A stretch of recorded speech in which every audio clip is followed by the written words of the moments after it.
हरे कृष्णा। शिव भक्ति सागर में आप सभी भक्तों का स्वागत है।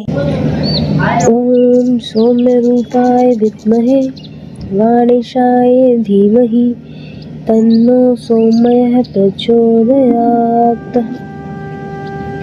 हे बुद्धदेव, आपको मेरा दंडवत प्रणाम। मेरा और अपने भक्तों का उद्धार करो। हरे कृष्णा। ओम नमो भगवते वासुदेवाय नमः। हर हर महादेव। प्रिय भक्तों, बुधवार का व्रत करने वाले भक्तों को सभी प्रकार के सुख प्राप्त होते हैं। भगवान बुद्धदेव को 9 ग्रहों का राजकुमार कहा जाता है। वे देव गुरु बृहस्पति के पुत्र हैं। इसी कारण आज के दिन, बुधवार के दिन, बुद्ध देवता के निमित्त रूप से पूजा, व्रत कथा का श्रवण करने का विधान है। कथा श्रवण करने से दुख, दरिद्रता का नाश होता है। विद्यार्थी को विद्या, धन की इच्छा रखने वाले को धन और धन की इच्छा रखने वाले को धन, नौकरी चाहने वाले को नौकरी, व्यापारी को व्यापार में लाभ, विवाह की इच्छा रखने वाले को योग्य वर, कन्या तथा निसंतान को संतान की प्राप्ति होती है। तथा जो मनुष्य इनका अनादर करते हैं तो बुद्ध देवता के अप्रसन्न हो जाने पर मनुष्य को अनेक पीड़ाएं होती हैं। इन सभी उपद्रव के समाधान के लिए बुद्ध देवता की पूजा प्रत्येक बुधवार के दिन करनी चाहिए। और जो व्यक्ति उनकी कथाओं का श्रवण करता है, उन्हें कथा को त्याग कर बीच में ही अन्य कार्य नहीं करने चाहिए। इससे उन्हें दोष लगता है।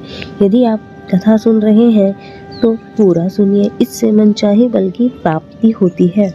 आज हम श्रवण करेंगे बुधवार के दिन सुनी जाने वाली भगवान बुद्ध देव की बड़ी ही दुर्लभ एवं पौराणिक व्रत कथा। एक बार महर्षि वशिष्ठ राजा मंधाता के दरबार में पहुँचे। सूचना मिलने पर राजा ने द्वार पर आकर महर्षि का स्वागत किया तथा सभा में ले जाकर उनका आदर सत्कार किया।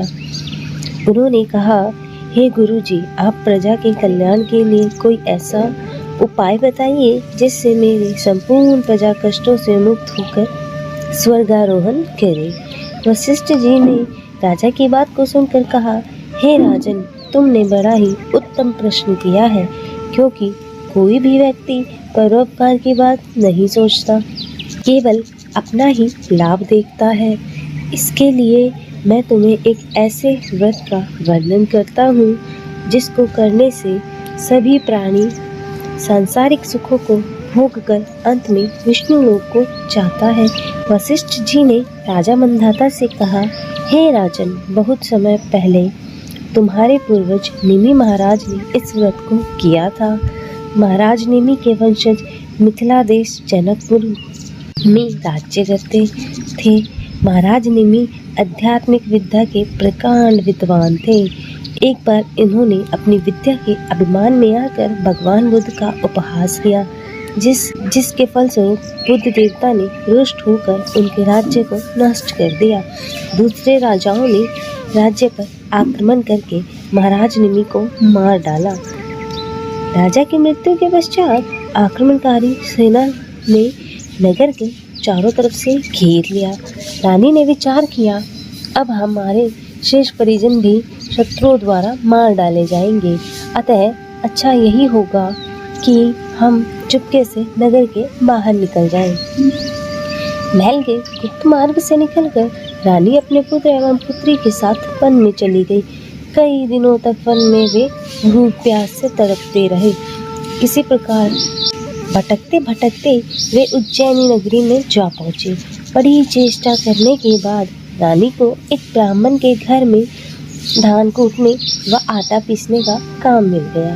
रानी के बच्चे भूख से छटपटा रहे थे। रानी से बच्चों का दुख देखा नहीं गया। उसने 7 चुटकी गेहूं का आटा बच्चों को खाने के लिए दे दिया। बच्चे उसे कच्चा ही खाने लगे। शाम को ब्राह्मण के द्वारा उन्हें मजदूरी के रूप में बहुत सा आटा मिला, जिससे वे अपनी भूख को शांत कर सके। रानी को अपनी चोरी याद न रही, परंतु यमराज की बही खाता में उसकी चोरी लिख ली गई थी। धीरे धीरे समय व्यतीत होता गया। रानी और राजकुमार की सेवाओं से ब्राह्मण देवता बहुत ही प्रसन्न थे। कई बार उनके भेद को ब्राह्मण ने जानना भी चाहा, किंतु हर बार रानी ने उस बात को टाल दिया। एक दिन ब्राह्मण ने उस बालक की हस्तरेखाएं देखकर कहा, यह बालक तो कोई राजकुमार है। इसकी रेखाओं से ऐसा जान पड़ता है कि यह किसी दिन बहुत बड़े साम्राज्य का स्वामी होगा। मुझे ऐसा विश्वास हो रहा है कि तुम लोगों पर किसी देवता का प्रकोप हुआ है, जिसके फलस्वरूप तुम्हें अपार कष्टों को भोगना पड़ रहा है। रानी के नेत्रों से आंसू छलक गए और उसने ब्राह्मण के पैर पकड़कर उस कष्ट के निवारण का उपाय पूछा। ब्राह्मण ने कहा, तुम लोगों पर बुध देवता का प्रकोप है, अतः तुम लोग उनका व्रत करो और कथा सुनो। ऐसा करने से तुम्हारा दुख निश्चित ही दूर हो जाएगा। ब्राह्मणों ने पूजा एवं व्रत की सारी विधि बता दी। ब्राह्मण के कथना अनुसार वे तीनों प्राणी बुध देवता की आराधना एवं व्रत करने लगे। बुध देवता के व्रत और उनकी कथा सुनने से बुध देवता निमि रानी और राजकुमार पर प्रसन्न हुए और उन्होंने उनके पिता निमि का राज्य दिलाने का निश्चय किया। बुध देवता के प्रभाव से मिथिला नगरी में विप्लव हो गया और प्रजा ने नए राजा को मारकर खदेड़ दिया और निमि के पुत्र की खोज आरंभ कर दी। दूत लोग खोजते हुए ब्राह्मण के आश्रम में उज्जैनी जा पहुंचे। वहां से वे लोग राजकुमार को अपने देश ले आए और उसे राज्य सिंहासन पर बैठाकर उसका राज्याभिषेक किया और राजकुमारी का विवाह धर्मराज के साथ हो गया एवं उस आश्रयदाता को राजगुरु का पद दिया गया। राजकुमारी महाराज धर्मराज के महल में चली गई। महाराज के महल में सदैव बंद रहने वाले 7 गुप्त द्वार थे। महाराज ने उन द्वारों को खोलने के लिए राजकुमारी को मना किया था। निषेध के कारण राजकुमारी की उत्सुकता बढ़ गई। एक दिन जब धर्मराज कार्यवश महल से बाहर गए हुए थे, तब राजकुमारी ने चुपके से एक द्वार खोल डाला। वह द्वार राजमहल से नर्क की ओर गया था। राजकुमारी ने देखा वहां पर अनेकों अन्य लोगों के साथ उसकी माता भी गर्म तेल के कढ़ाई में उबाली जा रही थी। प्रिय भक्तजनों, अपनी आयु पूरी करने के बाद राजकुमारी की माता का देहांत हो गया था। अब मरने के बाद वे नर्क में चली गई थी। यही सब राजकुमारी ने देखा। इस दृश्य से उसकी व्याग्रता और बढ़ गई और उसने एक एक करके सभी द्वार को खोलकर देखा और सभी जगहों पर अपनी माता को यातना सहते हुए पाया। धर्मराज के लौटने पर उसने अपनी माता की दुर्दशा की बात कही। उत्तर में धर्मराज ने बतलाया, तुम्हारी माता ने ब्राह्मण के आटे में से 7 चुटकी आटा चुरा कर तुम लोगों को खिलाया था और उसी पाप का यह फल उसे भोगना पड़ रहा है। राजकुमारी द्वारा धर्मराज से प्रायश्चित का विधान पूछने पर उन्होंने कहा, तुम सब बुध देवता का व्रत करो तो तुम्हारी माता का उद्धार हो जाएगा। धर्मराज के कथन अनुसार राजकुमारी के परिवार वालों ने भक्ति पूर्वक बुध देवता का व्रत किया। इस प्रकार उन लोगों ने 27 बुधवार तक विधि पूर्वक व्रत किया। व्रत की समाप्ति पर खीर और मालपुए का भोग बुध देवता को अर्पित करके 1000 ब्राह्मणों को भोजन कराया और उन्हें 5-5 गायें एवं दक्षिणा स्वरूप स्वर्ण की मुद्राएं दी। नगर भर में घूमकर घर में धूमधाम के साथ बुध देवता का प्रसाद वितरित किया। व्रत के प्रभाव से बुध देवता ने प्रकट होकर उन्हें वरदान दिया कि मिथिला वंश के राज्य में अक्षय तथा उसकी माता नर्क की यातनाओं से छूटकर विमान द्वारा स्वर्गारोहण करेंगी। उस समय मांगलिक ध्वनि के बीच रानी विमान में बैठकर सत्यधाम को चली गई। उसी दिन से देश भर में सभी लोग बुध देवता का व्रत करने लगे। राजा मांधाता से वशिष्ठ जी ने कहा, तुम भी अपनी संपूर्ण प्रजा से इस व्रत का पालन करवाओ। ऐसा करने से तुम्हारे राज्य में वृद्धि होगी। भक्ति को अंत में वैकुंठ धाम की प्राप्ति होगी। वशिष्ठ जी के आदेशानुसार ही मांधाता के राज्य में घर घर में बुध देवता का व्रत पूजन किया जाने लगा। इसके फलस्वरूप राजा को भी सभी प्रकार का सुख सौभाग्य प्राप्त हुआ। अतः जो व्यक्ति इस व्रत को करता है वह सभी सुखों को भोग कर अंत में परम धाम को प्राप्त होता है। ओम बूम बुद्धाय नमः। हर हर महादेव। ओम नमः शिवाय। ओम गण गणपते नमः। बोलिए गणेश जी महाराज की जय, बुद्ध देव की जय। प्रिय भक्तजनों, बुध को बुद्धि का कारण माना गया है, जो कि एक महत्वपूर्ण ग्रह भी है। अगर किसी की कुंडली में बुध खराब हो तो उसके जीवन में कभी भी तरक्की नहीं होती और साथ ही उसे कभी भी कामयाबी नहीं मिलती है। बुध को व्यापार और बहन बेटी का कारक भी माना जाता है। इस दिन भगवान गणेश का दिन होता है, जो कि बुद्धि के देवता माने जाते हैं, जो अपने भक्तों के सभी विघ्न बाधाओं को हरण कर लेते हैं। इसलिए उन्हें विघ्नहर्ता भी कहा जाता है। अगर कोई भक्त इनका सच्चे मन से पूजन करे तो उसके जीवन में धन और सुख समृद्धि की कभी कमी नहीं रहती। और भगवान गणपति, जिन्हें विघ्नहर्ता भी कहते हैं, उनकी पूजा अर्चना करने से जीवन के सभी दुख दूर हो जाते हैं। और इस दिन व्रत रखने का भी विधान है। अगर कोई इस दिन सच्चे मन से गणेश जी की आराधना करता है तो उसके जीवन के सभी कष्ट दूर हो जाते हैं। तो प्रिय भक्तों, आज हम इस वीडियो में बुधवार की व्रत कथा सुनेंगे। इस कथा को सुनने अथवा पाठ करने मात्र से ही आपके जीवन में धन, बल, बुद्धि, विद्या की वृद्धि होती है तथा आने वाले सभी संकटों का नाश हो जाता है। तो आइए श्रवण करते हैं। इससे पहले आप सभी प्रेम से बोलिए श्री गणेश जी महाराज की जय, बुद्ध देव की जय। प्राचीन काल की बात है। किसी ग्राम में एक साहूकार अपनी पत्नी के साथ रहता था। पति पत्नी दोनों भगवान गणेश की पूजा करते थे और दीन दुखियों की मदद करने के लिए हमेशा तत्पर रहते थे। और ईश्वर की कृपा से उनके पास धन धान्य की कोई कमी नहीं थी। कमी थी तो बस एक संतान की। पति पत्नी संतान नहीं होने से दुखी रहते थे। तब गांव वाले संतान न होने की वजह से उन्हें हमेशा ताने सुनाते थे। पर साहूकार और उसकी पत्नी को ईश्वर पर पूर्ण विश्वास था। ईश्वर ने ज़रूर कुछ अच्छा सोचकर रखा होगा हमारे लिए, ऐसा सोचा करते थे। एक बार वह पति पत्नी मंदिर में भगवान गणेश जी के दर्शन और पूजा अर्चना करने गए। और जब वे पूजा करके बाहर आए तो उन्होंने देखा कि एक बालक मंदिर की सीढ़ियों पर बैठकर रो रहा है और उसके पास किसी को ना देखकर पति पत्नी दोनों बालक के पास गए और बालक को शांत कराया और उसके माता पिता को ढूंढने लगे। और जब उस बालक के माता पिता पति पत्नी को नहीं मिले तो वे दोनों उस बच्चे को मंदिर के पुजारी के पास ले गए और उन्होंने पुजारी से बोला कि यह बच्चा हमें रोते हुए मंदिर के बाहर मिला है, क्या आप इसके माता पिता को जानते हैं? तब पुजारी ने कहा नहीं। और अब पति पत्नी दोनों पुजारी तीनों लोग बालक के माता पिता को ढूंढने में लग गए। काफ़ी देर ढूंढने के बाद बच्चे के माता पिता नहीं मिले। तब पुजारी ने साहूकार और उसकी पत्नी को कहा कि आप इस बालक को अपने घर ले जाइए।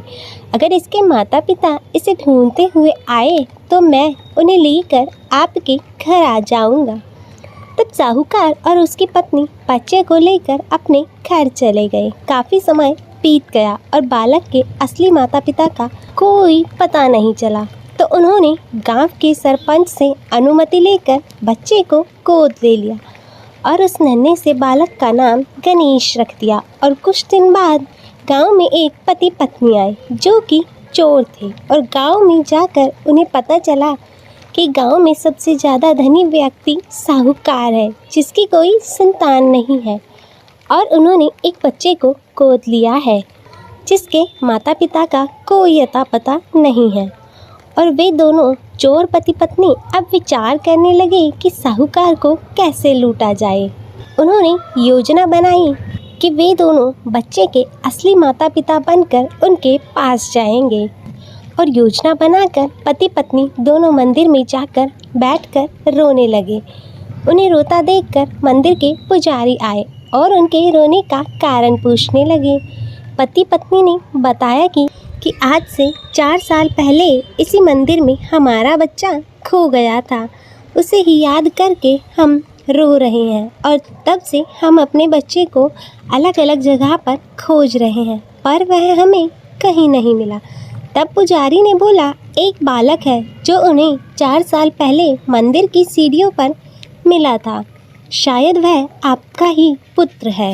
वह बालक गांव के साहूकार के घर पर है।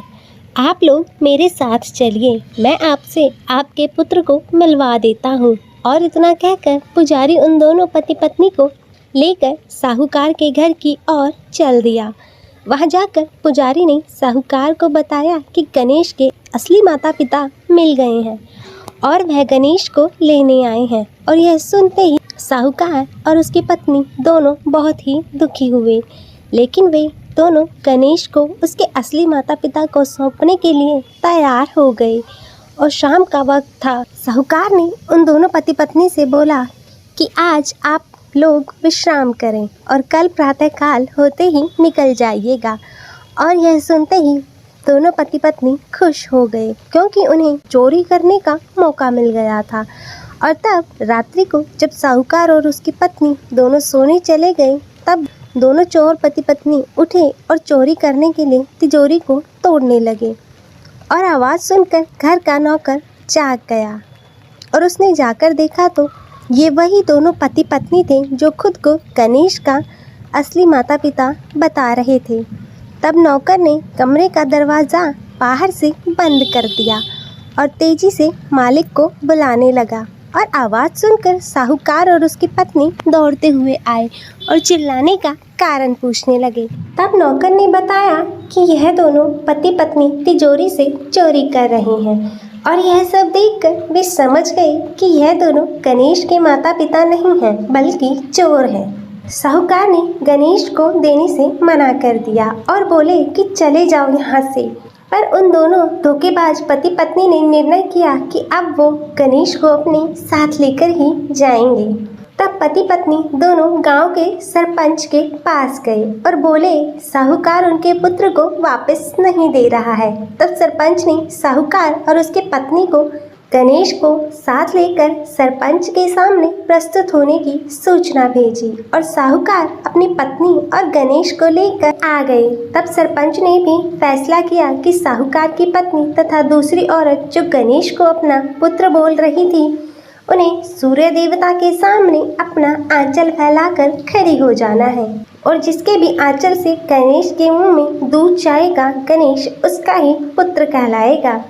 तब दोनों स्त्री अपना आंचल सूर्य देवता के सामने फैलाकर खड़ी हो गई और प्रार्थना करने लगी।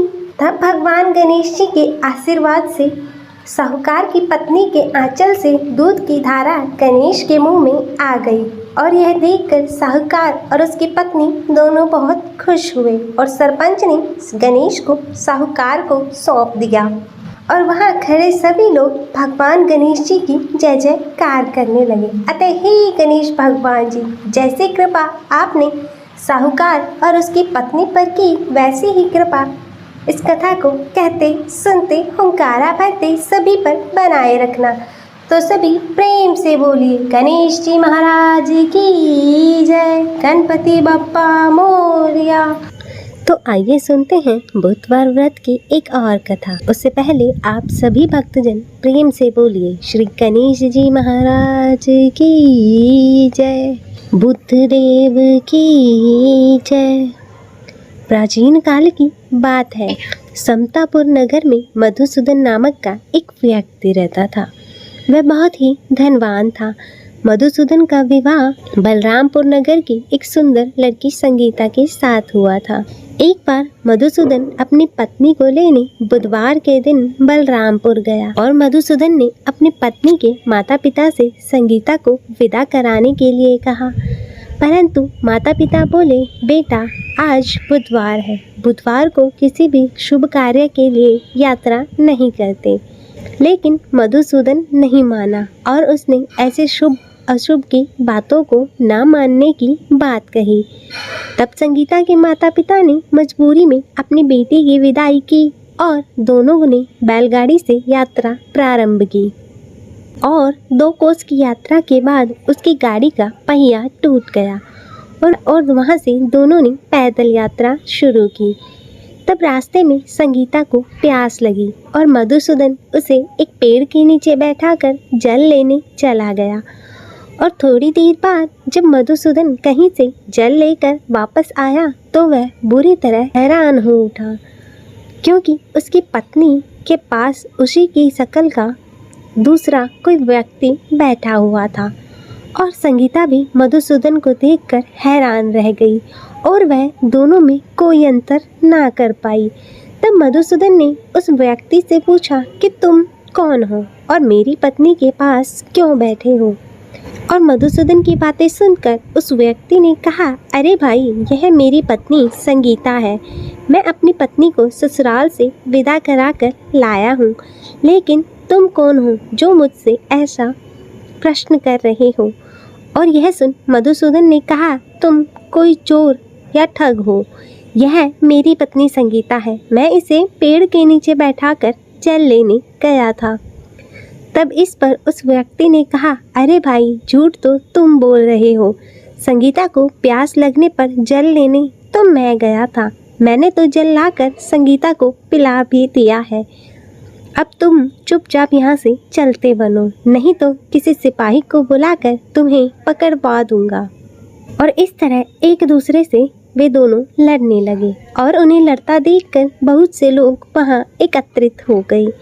नगर के कुछ सिपाही भी वहाँ आ गए और सिपाही उन दोनों को पकड़कर राजा के पास ले गए और सारी कहानी सुनाकर राजा भी कोई निर्णय नहीं कर पाया। और संगीता भी उन दोनों में से अपने वास्तविक पति को नहीं पहचान पा रही थी और राजा ने दोनों को कारागार में डालने के लिए कहा। तब राजा के फैसले पर असली मधुसूदन भयभीत हो उठा। तभी आकाशवाणी हुई, मधुसूदन, तूने संगीता के माता पिता की बात नहीं मानी और बुधवार के दिन अपने ससुराल से प्रस्थान किया और यह सब भगवान बुद्ध देव के प्रकोप से हो रहा है। तब मधुसूदन ने भगवान बुद्ध देव से प्रार्थना की कि हे भगवान बुद्ध देव, प्रिय भक्त क्षमा कर दीजिए। तो मैं उम्मीद करती हूँ कि बड़ी गलती हुई आज की यह है और कथा भविष्य में पसंद अब आई कभी होगी। बुधवार और के अगर दिन वीडियो मैं अच्छी लगी हो यात्रा तो नहीं इसे करूँगा लाइक करें, और ज्यादा से ज्यादा बुधवार शेयर को करें आपका व्रत किया करूँगा। और कमेंट तभी में दूसरा श्री व्यक्ति शंकर राजा के पार्वती सामने से भगवान गायब हो गया। तब की राजा जय और दूसरे लिखना लोग इस ना चमत्कार को देखकर और हैरान हो चैनल गए को और भगवान सब्सक्राइब बुद्ध कर देव की नोटिफिकेशन इस बेल को अनुकंपा जरूर से ऑन राजा करें। ने मधुसूदन हर हर और उसके महादेव। ओम नमः पत्नी संगीता शिवाय। को सम्मान पूर्वक विदा किया।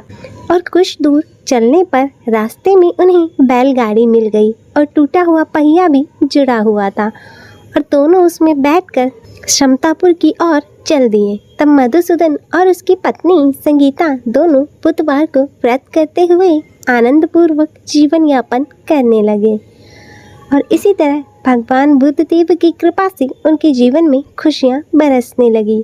और जो भी स्त्री पुरुष विधिवत बुधवार का व्रत करके कथा श्रवण करते हैं, भगवान बुद्ध देव उनके सभी कष्टों को दूर करते हैं।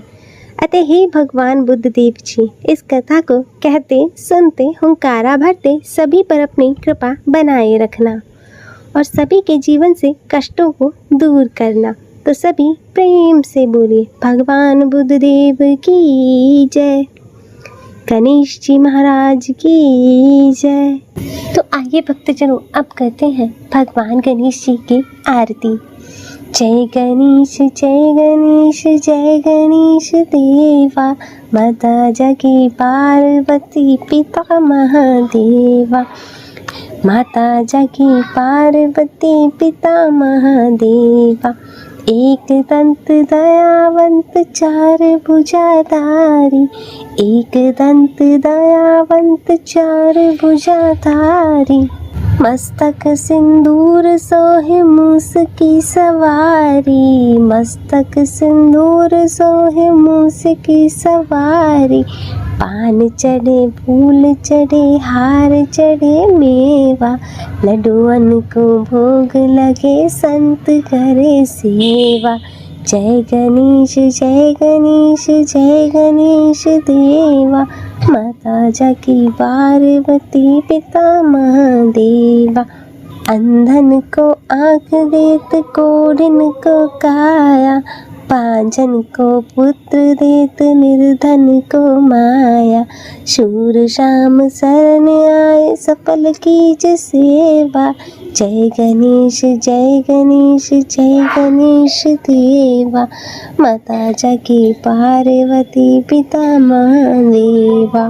तीनन की लाज रखो शंभु सूतकारी, कामना को पूर्ण करो जय बलिहारी।